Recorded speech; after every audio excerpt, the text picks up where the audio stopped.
But Murray Watt there says, hey, if you believe that this is not a good thing, then you're suggesting that conditions that workers have now got, we've given to workers, the right to disconnect, the fact that people can, now get full-time jobs where previously they might have been contractors. He's saying that people will actually vote for this. So this is where the politics of this lies, doesn't it? The government is trying to say to workers, you've got better conditions, you've got better and increasing pay than you've had in the past. I think, though, that it comes back to that point about balance, and we've let the balance go too far in one direction. Of course, we've got to remember that in order to drive real wage increases, we've got to make sure that we're driving productivity growth.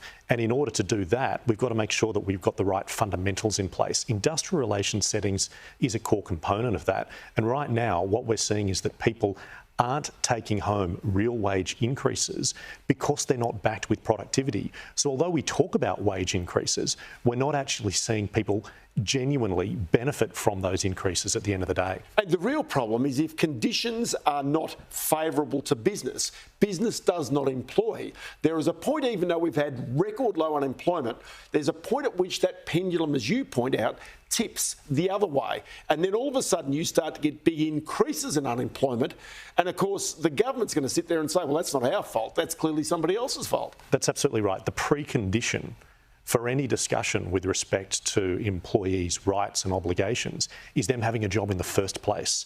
And so when we talk about getting the fundamentals right, making sure that we've got the right settings to drive growth for businesses to prosper, fundamentally, it's all about ensuring that employees and employers collectively have the opportunity to do well at the end of the day. But if the pendulum has tipped, as you point out, does that mean that the business community has not prosecuted its case well enough with this government? Or is it that you believe this government philosophically has simply said, this is the way in which we're going, we're not going to listen to the business community?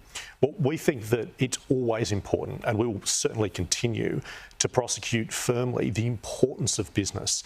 Fundamentally, we need to get the right policy settings in place that support businesses to do well. And why is that important? It's because that delivers jobs, it delivers company tax payments, it delivers dividends that support superannuation holders, and it also, of course, backs in people with their retirements. And what people often forget is that critical interplay between big business and small business is worth over $700 billion to our economy every year. So policy that is good for business is good for the 6 out of 7 workers who are employed privately in our economy. Can I go to another piece of government policy, and that is the Prime Minister's pledge to build another 1.2 million homes over the next 5 years. You put out a piece of research today calling for an overhaul of the way in which houses are approved in Australia. Now, the fact is that the government right now is failing dramatically on that pledge for 1.2 million homes over the next 5 years. They're falling way behind that. So what is the answer? Because that is the heart of housing affordability, of people who have a job being able to afford a home. That's absolutely right. We need to look at this really holistically. Now, the challenge, of course, is supply. So, as you say, we need to build 1.2 million homes. That's accepted by the federal government. It's their target, and that's a target that they set in collaboration with states and territories. Now, at the moment, what that translates into is 9 homes per 1,000 people per year.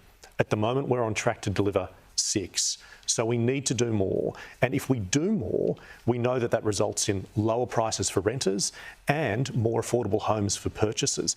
That's the ultimate objective here at the end of the day. What does that mean in terms of what we've done today?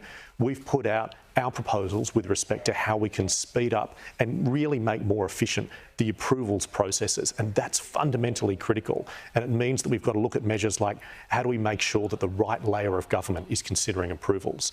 How do we make sure that local councils are actually making decisions with respect to housing?